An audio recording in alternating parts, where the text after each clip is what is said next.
Agar raini di ganan pokon dai nakolok pai bola ngan pokon Gospel John changole men jebata ijo me ebung bung ilo nanen kwalo ko iligin logo to awle biyen raj pag eon chendi chebatain iganan kajarwal chedion ko me relgun em madilo chebatain ko me rene chibangat em kabalok mejere ngan yalin iboyan kanono ka kilo raini emman kajangan ridi lo chongole men chebata acholo but chongole men chebata chonion lalo jangan radi dak radam jonion cholo but chongolion kajangan le won malo to pajara kajangan e ba en chebok bromi komun lege yani komun barai no lege ngai ri chen ugo kinimejo ugo ko weto ido yiman chema eleng chigin elangai chaben rain ina jagar kandane kom mogoda paijilen kapojak chigimi amen rigeriston ro ani ji jilogum kebo chon chigir ngan ket e balangai jilen kebo jak chigbi inaj bar idok empo kom nganie peijoi perie parainot komun perie ani ji jem kana no gon chemologi lo lalin e or jon chigin em mani kebo jingan koy chogo ayemene yone ba yimi jo ijilok yelok kom chala yel wale me yone ba tawma je bangane yiroj Kim jaji ijo ko jilok yelo imega jagan am chala yel chilchino yon chiji je bangani nga yel yum mol yum mor e chala garme je jidonga ni penchema elanga chap ken ye chimjo yon elanga kumar chala nga parainot komna jagar chala chema im chen yenin kom chala e yamar loi felebe bangani yiroj kon kwalok chema mangan kem inda memot Chiji jabangane enangan yato au peripemi im kojaji ngake Philip eo yar lo chema e mege jaga nampa kon kwalong ngan kem chemam chongolio nelikita ba kon chep tamak ke pe ngai lo chema yem chema ilo nga nan ko ikenono ngan kom ichep kenono chen nga a chema perilo nga e kamanaman charbalogan amen Aja marong kelelok bujen makabubungan cici jeo jalo yung molo yung beure ngan kejerai ini ben abare chalok rochim chadu e chalok bar yal ngan kejeng bujen yilok yilok chono dial ngan ani chono dial ngan lang chono dial ngan beurun reo ilo ani yin reo ipen ani through Jesus Christ nejin ani e changen chamolok majijin Aji jo ya mol chene to char rongo jaga ke chiji jo wade marong lomaran arme chincharo wi goer e pero de be kel ngan raidin e changan mor du jo ya manid rochim chadu chiji ji yalo ngan ke chiji ji yalo ngan lang chiji ji yalo ngan chemen to ma jagar ba chiji kon kwalo ngan kem yalo e mega ji kana me dalilo yalo Tawmaj megarda agar chala Jesus megarda agar orang experience bene megar lo benin pulango chiji jar kamani bulijir ero wacce dar me joro ragare kada gen wacce regalor wala nadin regalor chone kada benen wod master rewan awa jejala tawmaj gen mauran tawmaj agar belele gen Jesus yo daga agar kachidak kon kwalongan kem yo yalo yo men Wala chalo ko ta kelang barregrisin ra charwalum lo medin pulang lani gilija araj pero dum wanter ewi molyo men rajaji rajangan angga rajangan pentama koir ero tawma je garba iro kon kwalongan kamiyalin e mege jaga na medali amen kaji to raini ne melak kwalongan kamiyalo Ay kamolel bay chiji magay ndi jinari jagar japa eor emelang parial nga nadi jijalagun nga amen nade wa chiji jin nga yal e mol imbeur e chala garme jeri jilanga di penchemen elanga chap ken ye amen belalain bay chiji jwade jalayo ngan pagalomor chiji jalayo ngan idok ba kon marugun chala adit Chiji jalo emerogun pogolo yung ngan ailing lang. Abara chalok rochim chadu. Rwalogin meragar introduce pen. Ragar interview pen kachi de pen. Eba elang bar yalo ko nganani iyaje tamelelenan pa. Agay marong wor chiri ka melele ba ganaga rainy neno daw ba. Pujin kain tama ko mjer charbu wallang tak rain jolo kam rekano no in jolo jan moleo kaje yang arong kage. Elang tama ka rajba elang ko na ridi bokun chane ji jangan rebellion ko na lo ay lang. Elang bartama ka rajba ka elang ko na pero dim kam man em ko na kachong bo ko luk ko din chon arme je lu din emman mulin eor ram eje ne kaje meor chigmilang. Awa ijaje judo ko ni akada kin. Ay bar wor jon kada kaje ba elang ko na lelok embar lelok kamadalak jen pajona am ari je ne je lewa jangan yok chon chigmilang. Dukun kaburu mu dukun kaburu jaje wa mi yang ronga jakkan menengi na ngay pa ngayo en wa jon rutamak iburu mu per raidin e mi jari Allah jen moleo men ale war bulang per raidin chije jar war ran ko elik dada ena jo wor ragi wan bena jo wor gospel ko roan rene walok ilo ran ko elik dada amen arme jarane kamman ngani er magay rugagi em kanai rige mole raidin ke kwalo egli ja raidin elang arme jo ronga jagam ko yala ngai lel purwe recep kanan ronga jagay raganan ronga jago kwalo ko me ena kirgir lo jidi ngir kage ramana nam raj kappo bugla de egli ja boy rugagi ena je entertainment achalo bara kwalo egli ja ile jib jigin entertain rugagi ro recep entertain kum raj rongo bukan mole Bagana ke kem chala ke erro amuin bakemin kwalo kan moy. Chodian chon ran golo kem era jalla be ga jode kem rugagi. Em ngai chim chime am kwalo kan molo ngan komar me joro kemede chamologi lo hel. Chagoro ngai kem rugagi. Chagoro ngai tai dolo ko am rajba kem rugagi ko mui khau de kem ngai kemi che kwalo mol ngan ko me chala to ko jen logo tanga chirik. Kwalo kan moleo e jam erro. Ejamo je ro kwalo ko. Em ngai gran pangadio ke geli jai ni kwalo kan moleo. E tamagilo moleo. E kwalo kan chiji je me chalok bar chode marong lo moro na chiji je wade marong lo moro na arbe joro rajai gu lo moro. Kare ke gospel e kanono ga gai. Men jangan lelo bunyin kabubung kan chiji je o yeleo e moleo e beureo. E wade marong tol ga arbe je e jaro wi ngan ari jo e kwajar men taw mo je ba yiro kon kwalo ngan ke mi yalin chiji je ba ngayo ngai ji yaleo ngai kwana ji dok through me kwana je lo ani ngai kwana ji dok through me kwana je lo ai lang ngai kwana ji dok through me kwana je lo cherlok prin chero wi wa tai jim joni menem manage pai charo wi war ran chago jin ke em bai chi jin karre ke emen kwalgol ke emen kagail ke emen ledongan ke chon meure gel em man chon meure ko jar jaran chon meure e be o jagin walgalok em yonani amen ada ke jen chebele lo bujin ka bubungan jesus gana ke e wot e marong lo moron ke radon ko marong idongan ke jen ke le do chon armini em man ko mol en ke jaramani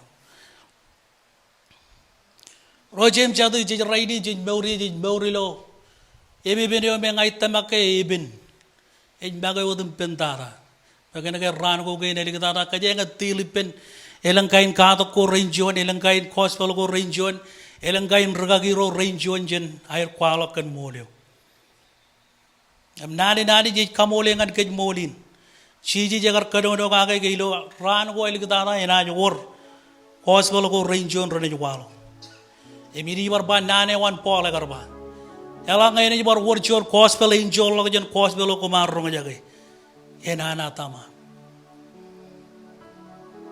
ai tama ke pole gar peranin pananin gane e chalok bar chuan yal e mal chen through Jesus Christ men ke jeng ari dok kan lo mor charge bi dok kan ge roga giro ak chegar rong kan nujin kan chuan armit Egar itu ko megar beur lo la egar magad ke deno arami ar sibugi bacche na arami sibugi bacche na ni egar chala mbata egar chala yo egar chala kole egar chala engdan Egar 100% army jenot koim nga. Pai balay ragar kabeugi.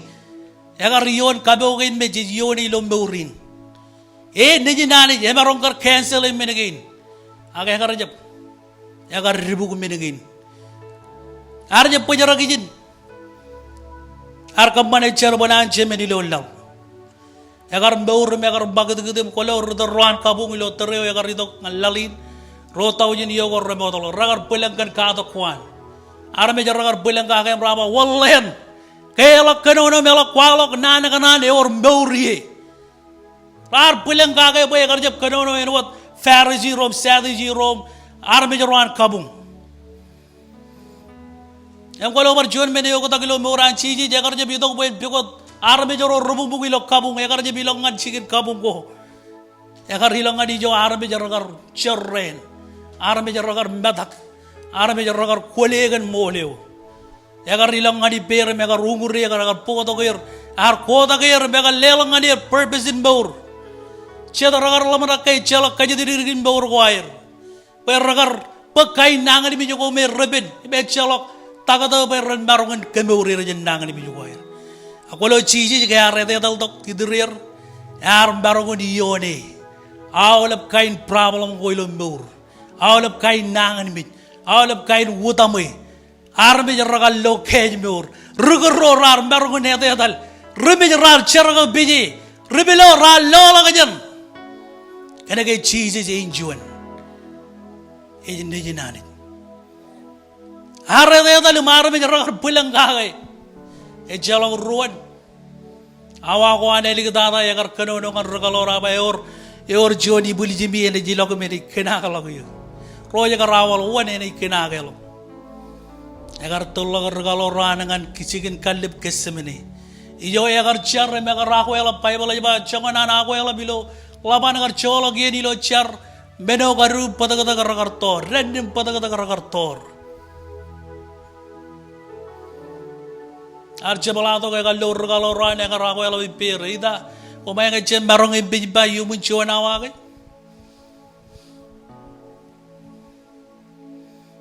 wala ro jim jadi kar jeb penjarang jin ragar itu kum ragar bagay echalong ruan echalong menena nar komani arja beno criminal law yo rabaile ragar rabaile pen arja komandana Echalak nana ilo ye ragar jab loy. Walau kena kaya hilang. Pelayan yang wana di jengin. Cici jaga ribu kuminegin. Erar pokok lagi jengin kali bidan ragar rangal lagi. Paje imagine bagipam. Yo iya kerja kan anak air gar bagayum rangal lagi. Siapa tagai. Cuman kata kerja ragar. Walau Korea kuan ragar tubuh yang ragar tor patak. Cedera itu kum ragar no katin kan halal. Cedera karya kan dirakai. Echalak ruan.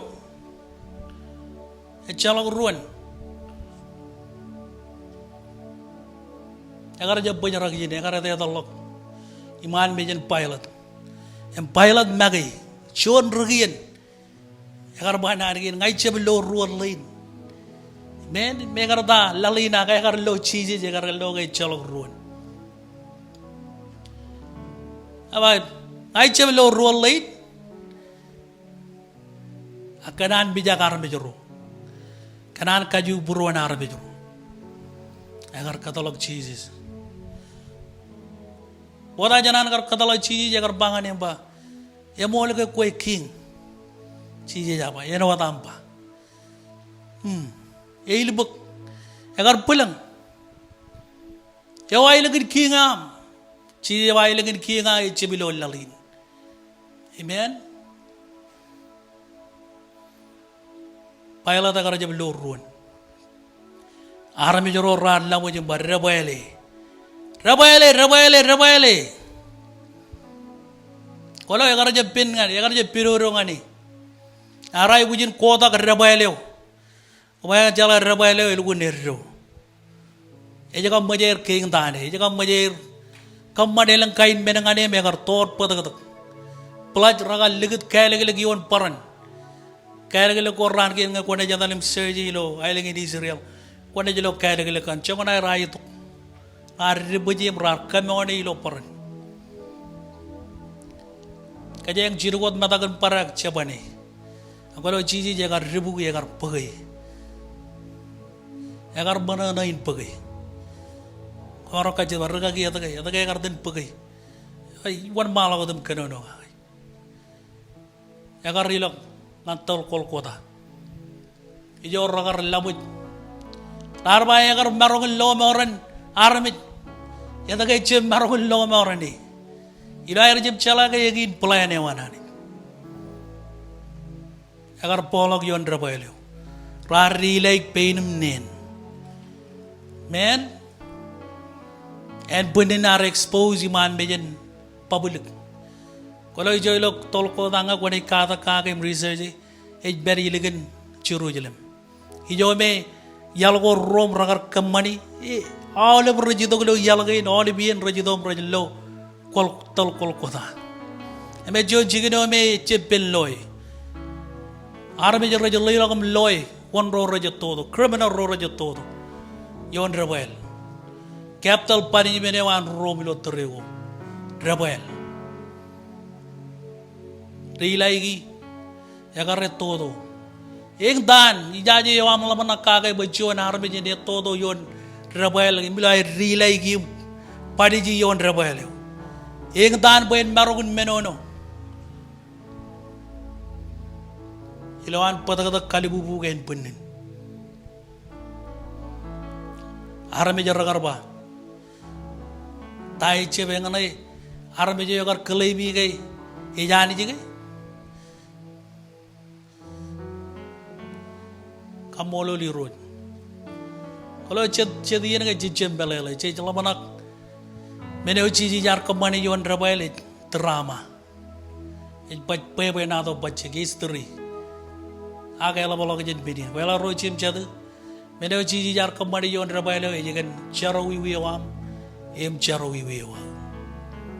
Yang jangan wanen. Alap carawi wiwam.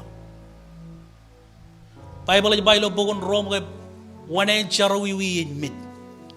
Men? Ebe orjon ruwalo kaya agar ligadilo jon description elugun mamanan kabeleli. Eba kejaran meja ke jenawat rejar barongan. Carawi wiwin jenawat jon menija em cecer balengani. Cecer balem jon wanen kebe ujengan ke mit. Jalak bar wanen demman. Carawi wiwin jeledo. Jeledo mit. Akamolo lari, kau cewek yang kerja barongan kalai waner. Kau jalan waner dong bagai, Jesus. Nana kau am rainin, kamana kau am ranana, awal meurewa mecebe man, yagar pokolongan yon rebelio. Mari lagi, ijo yagar macema, kau cewek lagi ber, perja aja tayo orang kamani. Men, carawi wiwa bum carawi wiwa. Eo yagar kemandial. Pai cagar kayu kolok mejin reo cagar ekar boy jenagar kayu kolok mejin reo. Cici jagar itu. Har mana mar palantir. Ngai mana pagcikan rapten. Imana pagcikan regagi kalian. Imana pagcikan kala. Reno. Kau jalan kan carawi wiwa. Yagar nawunin boy nejinani. Ene todo yon rebelio. Ken koimna. Kau jaga lo jangan wane na maur. Kau lebih expensive. Ela wane am jen manim kolum silver. Yagar cause meure wana hanit. Kau di toko me todo kan koi. Kau marah ba wan nga boy di toko me jangan nga. Rojim cadu yagar jab lo adam ligi jab. Yagar jab lo adam carawi. Yagar jab kalim jaga yago dum mut. Aga yagar bug action. Yo action yo. Yon rebel yo. Ijo yagar todo kan koi. Ijo yagar lay down in bauran ba. Ngay yaw yo. Ngay cem kaya chongan pul down on in baur na. Ngay cem kaya tayo arami jarit pa kan koi. Ngay cem kaya tayo koi yung lamanak kan koi yung bago koi jakar. Ngay yaw yo. imananain rilai kan punin yon rabalem pagjojigum emi jojigum kanage ngai yago Bible aja bayor gay kain yago rodin pajuan armejen bagai lelakan beur kan heo yago echalak ciji jon alang agwai kajitang bayo chongan anani yago lale rabale elugun waga onai chongan anagar yago onai ar cause beur rewan emarongkar kalaga lalin bayanan ailagin kemarongkar company mergin agay garajap kanagay orjuanan katabar pahen wallalok pahen pagjuan arabe jo yattay juan arabe jo kayo ko lang bebe ojen chaku juan arabe jo bebe ojagin chaku ilong mulalin charo met barongon kota kalagat koyala koin chiji yago chiji kayagan koy emajan kebe ojon yalangan koy emajan pen baurgan koy emajan chelok Aulep kajor ancharo iwi. Jala wone kabin kajeng. Echala wone lomor. Kambole landi jigen cheeses. Payo yaleo yumoleo immoreo. Ewa de maron polo kajangan ailing lang. Ngayon ko kanan. Echala wone. Ay jembelele yatagay ibin. Coba jika berkab ben ngayo John yang berkab ben igar lama nak boy mad baurin malak limo echala agar pebe gini igar John raga gini jum cakala ijaji ak ijala ke ani jagar yago yo begar tan baure ya lukunen netolo igar kacirere kan cerbalina nani kar John raga cirere John rajab tamak Jangan igar kuala kendani ni belen ngajo ni hari ni hele ebe ojang kani belen ngayo jo ni hele ngadel ilo aja belele ke jon ranjo ni en hari ni kejar wal sebe ini man okana ke yawe marong kamane ngani marong kamane ngani kena ke yawe rojem jadu wago Jesus dalang ka koi pigot wang ngan bejalan problem in baurewa. Ya tak kau kajian kiri lagan kemana? Mana orang kau ni tu? Itu ngani. Bayi bayi jagan pergi. Bible ikual kan John parable emman kan John legayo ya kar yata le tolong jencemen. Yata langan ailung kor tolong kan kakarugi. Ya kar enjoy baurin. Pagceraman ko jemen metal kan John lale tolong. Iyo agar luji mani kuan, Bible agar lemo, agar adal kan angge agar pengkerap ilom mur, pengkerap, jalak mani, arai lagi bayan barilang ngadi penceme dem kaci tak bayan balelak mani, ala tayar ke mani, arka beg job, jono job agar pelang ngadi, alelang bayan najirik piku. Ab kacang bayan mangai bena ko kijin kubi juwan arabe ji agar jab katalog ali kita ada ya kar bagai lama lagi ben magi yang bayai ki juanan cibi jilo cua dien ya karu ay bang ngai bojen jago ngai perijinum yitolog jen cema irangan ten jago agar jarbar ruan cema racer wale melen kijir apa raidin ngai jilo ngai cebala ngai ben cema ngai ni jilang ngai ben cema ngai ngin cibi jewan ya karba cema kon ceban daya tam dijum kon kamban ngai no ngai jon bar jarbar jon yan jarbar rina kamolo lani agar pag planinan wan malagot dilo planinan am kay jat bible ba kay jat tolagot jen kabi juganen cemen eri lokan katare men tai cebeng imeno bible ba kay chiji ba ngai chuta giligena maor ngai kalalo ibe ojak ngai komana nai kadalok burom ba ngai relong ini jiwa dia rumu jauh kue awak calo kotak cemen ligawi ne agar cuta kejen kabi jigenen ngai tamak ke awal beran jurujilak jilak ngan kaja me katar nijin kada gay pijay dani wala Allah in gay rela kam lo chemen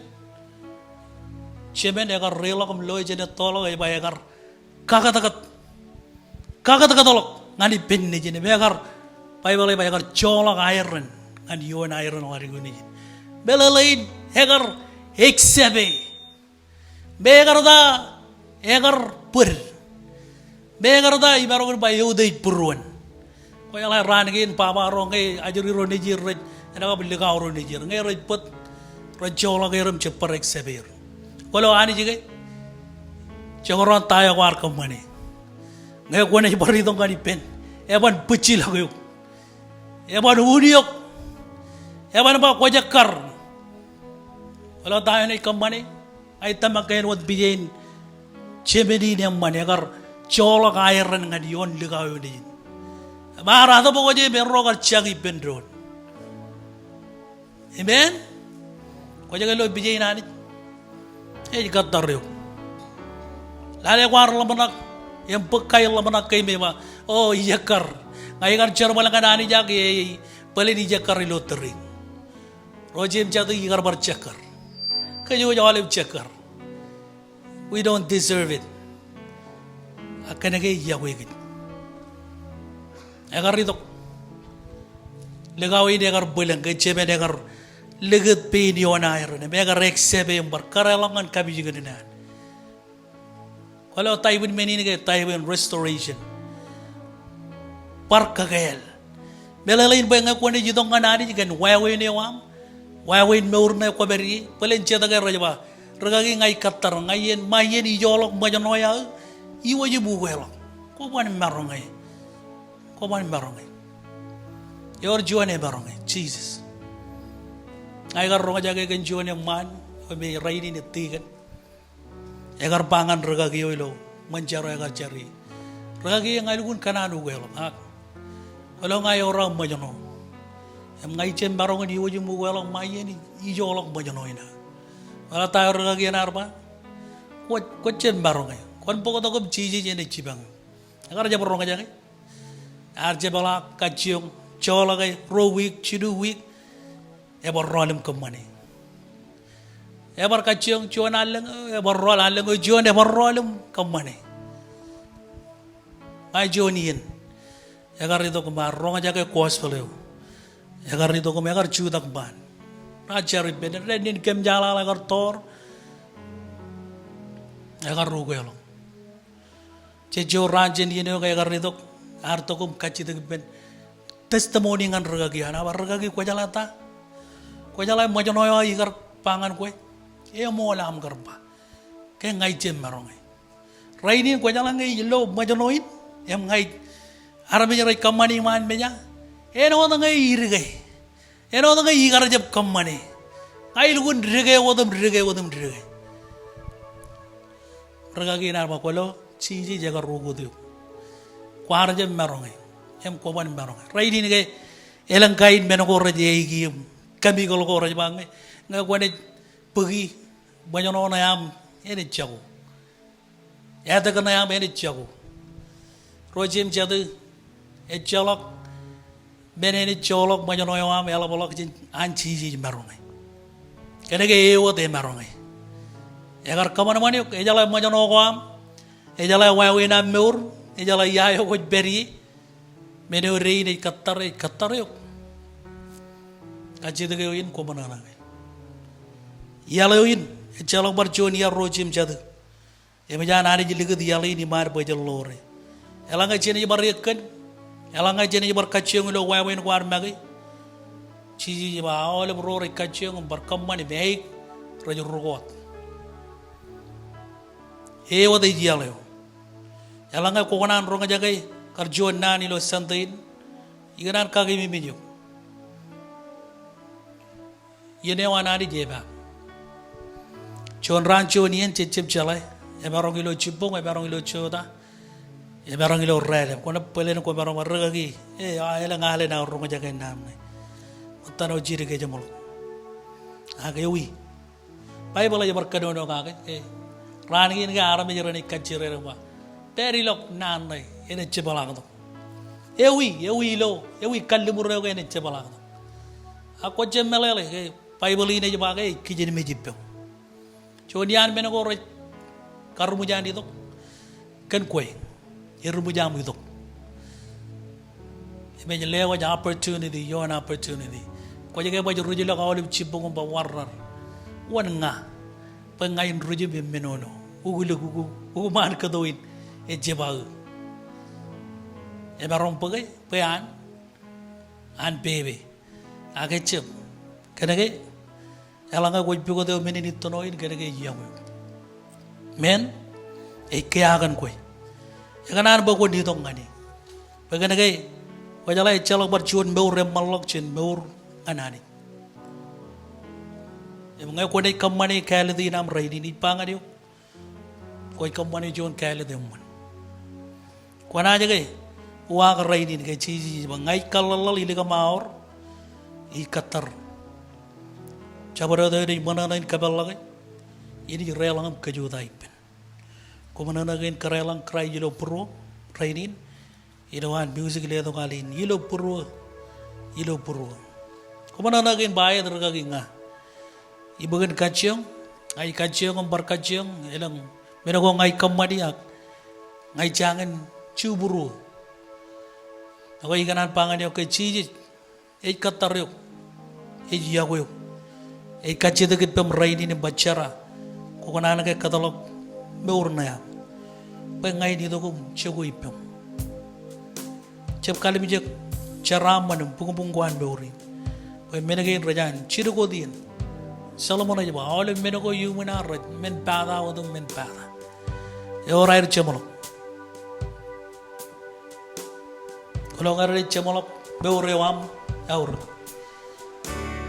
yang jejala ka oleh bar bi jeur indreo ipir jo ta yo ro kai indreo ko beure indreo ko bijin indreo kalau bijin indreo ko melelai chibeli jenani indreo chibel jenani jaji wa mana kanjana e ko ro ni e ji ako kaje maro ko chuda ki pendron ikermata ko e or chuan ngar ko ba to kilo rainin no serving iganan kabalog invitation ni naman ngani yok ko dito ko meksebe yalin rainin e chalong wanen ko chap maro ko machabaron mo ko idok e chalong wanen Mino rain